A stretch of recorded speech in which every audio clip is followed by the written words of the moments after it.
Bonjour tout le monde. Nous avons le grand plaisir d'avoir notre femme audacieuse, Catherine Guillot, qui est la présidente du prix de femmes architectes. Bonjour Catherine, on est très contente que tu vas nous parler de le prochain événement le 27, 28, 29 mai 2021.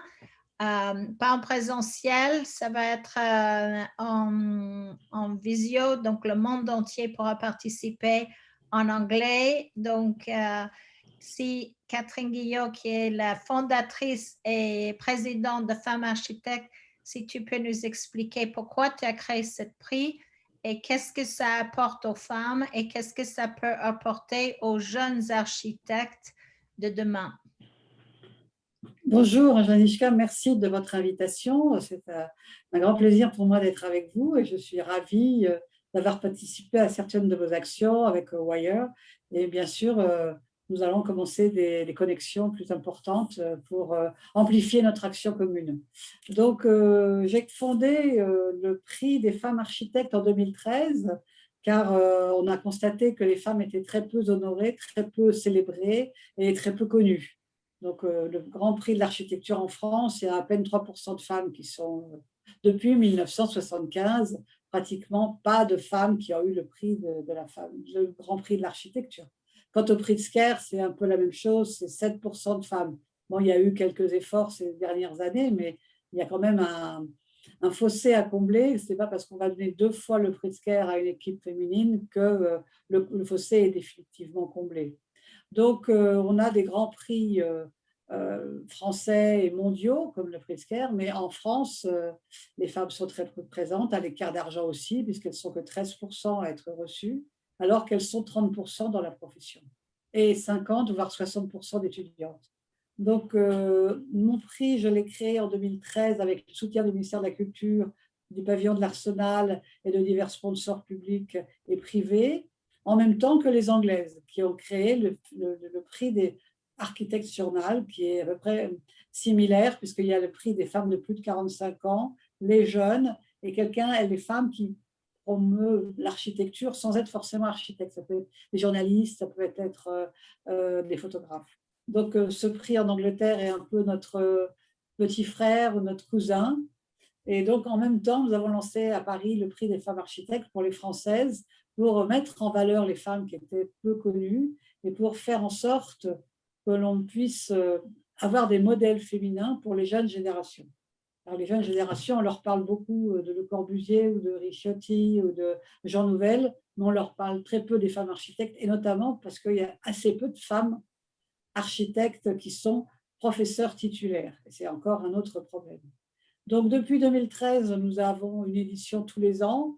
Nous avons une femme de plus de 40, des jeunes femmes architectes, une œuvre originale. Et puis, 2017, j'ai créé le prix international au sein du prix de l'Argent.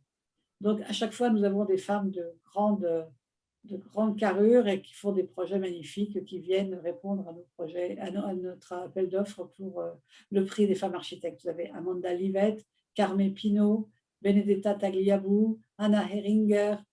Donc, vous voyez, ce sont des femmes tout à fait célèbres et qui ont fait des projets magnifiques à travers le monde.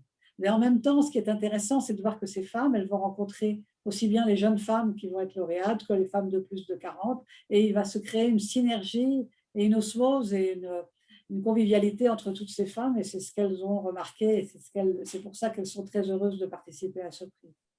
Donc, on va ouvrir les candidatures le 17 mai. Et dès le 17 mai, sur femmes-archi.org, les femmes du monde entier pourront répondre. On regrette. Qu'est-ce qui se passe? Est-ce que tu peux nous dire qu'est-ce qui se passe avec les femmes architectes pendant le COVID? Est-ce que vous avez beaucoup de femmes qui t'appellent pour te parler de leurs difficultés, ou est-ce que ça c'est avec le digital, ça s'est amélioré? Quelle est la situation aujourd'hui?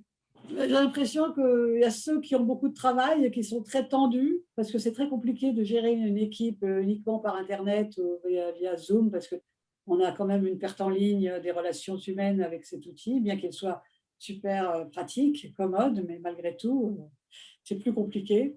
Et puis, il y a ceux qui n'ont pas beaucoup de travail et qui cherchent et qui qui sont un peu en panique et en rupture de bande. Mais bon, le gouvernement a promis des aides, des emprunts. Bon, les emprunts, c'est bien gentil, mais un jour ou l'autre, on sait qu'il faudra les rembourser.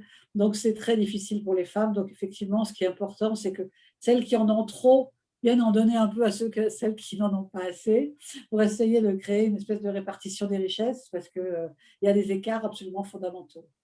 Donc, oui, effectivement.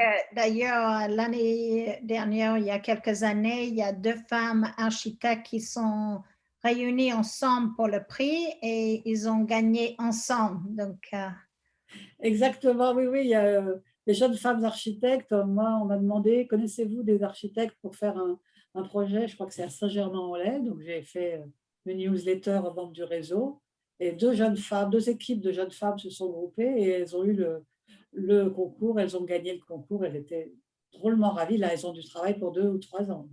ça serait bien si tu peux mettre en place, ça serait avec plaisir de l'accepter ça sur le site de Wire, mais également sur ton site, justement le concours de toutes les villes en France qui passent ces concours, parce que je pense que pas tout le monde sait, ou est-ce que c'est facile à trouver ces concours? Pas toujours, parce que parfois, c'est sur invitation. Donc, quand vous êtes invité, ils invitent qui ils veulent. Donc, effectivement, maintenant, vu que la parité, c'est quand même un souci que tous les maîtres d'ouvrage doivent avoir en tête, ils ne peuvent plus faire les choses en ignorant la moitié du ciel, quand même, c'est un peu compliqué. Donc, ils ont tout le temps à l'idée, bah, tiens, il nous faut des femmes, bon, où est-ce qu'on peut trouver des femmes? Alors, ils m'appellent, ils me disent, est-ce que vous connaissez des femmes architectes? Ah bah oui, j'en connais beaucoup, plus de 50. Oui, oui, oui, j'en connais. Donc, c'est vrai que ça pourrait être intéressant de faire une espèce de bourse, justement, puisque dans les marchés publics, il va y avoir des obligations à ce que les entreprises soient respectueuses des règles d'égalité. Donc, les règles d'égalité, c'est-à-dire avoir dans son comité directeur ou dans l'entreprise autant de femmes que d'hommes, ou au moins 40% de femmes. Par exemple, il y a beaucoup d'associés où il y a une femme et 7 hommes. Ça ne pourra plus subsister, vous voyez. Donc, c'est aussi les maîtres d'ouvrage qui doivent réfléchir en disant, bon, bah, si je fais un concours, je prends 4 équipes, dont 2 féminines pour assurer cette pérennité ou cette égalité.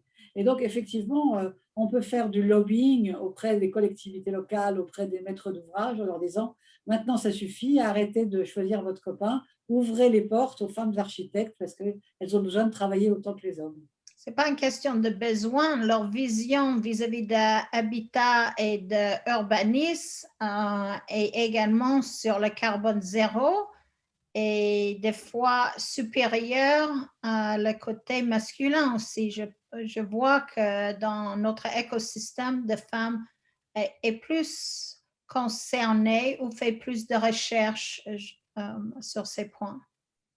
Exactement, là, j'ai vu là, avec les ateliers que j'ai proposés, les femmes travaillent sur le milieu, sur la nature, sur l'environnement, sur la participation des habitants, sur les nouvelles formes d'habiter. Et il y a un groupe qui s'est constitué qui s'appelle la haute qualité architecturale, et Sophie Berthelier, Véronique Descharrières et d'autres qui se sont groupés pour défendre les valeurs de la qualité dans l'architecture et dans, dans le mieux vivre et dans le vivre ensemble, mais en mettant en promotion des valeurs, des catégories spécifiques pour améliorer les espaces de vie. Donc, il y a toute une réflexion là-dessus qui est faite et conduite par des femmes. Il y a aussi évidemment toute la réflexion sur les espaces genrés, c'est-à-dire comment faire pour que les femmes se sentent bien à l'aise dans les espaces publics, autant que les hommes, que ce ne soit pas un espace réservé aux hommes. Et ça, évidemment, des femmes peuvent faire des avancées intéressantes sur ces questions. Donc, effectivement, les femmes ont en tête beaucoup de choses, notamment, elles s'occupent des enfants, elles s'occupent des parents, souvent, ou des personnes malades, et en plus, elles travaillent. Donc, elles ont dans la tête plein de rôles, mère, enfant, et gestionnaire du foyer, c'est ce qu'on appelle la charge mentale. Donc, dans leur tête, elles doivent penser à tout. Tiens, je fais les courses, soit que j'amène ça à ma mère, il faudra que je finisse le projet machin, etc. C'est-à-dire que l'homme, lui, il est mono-sujet. Vous voyez, il rentre chez lui, il mange, il repart, il va au boulot. Il rentre chez lui, il mange. Et il s'implique moins dans les tâches ménagères et moins dans la vie de la gestion quotidienne.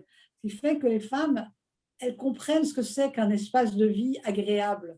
Parce qu'il faut qu'elles aient un espace où elle puisse aussi bien s'occuper des enfants que finalement avoir un coin à elle pour travailler, qu'avoir un espace de convivialité avec des amis, parce qu'elle gère tous ces espaces. Donc, quelque part, les femmes sont au cœur de la problématique de l'espace quotidien et elles ont une meilleure réflexion sur son usage.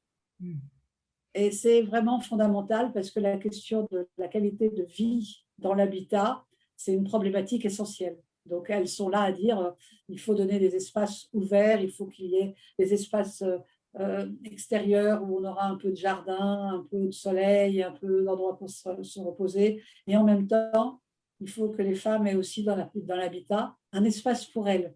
Là, je reprends les mots de Virginia Woolf qui parlait de la chambre pour soi. Autrefois, les femmes n'avaient pas d'espace.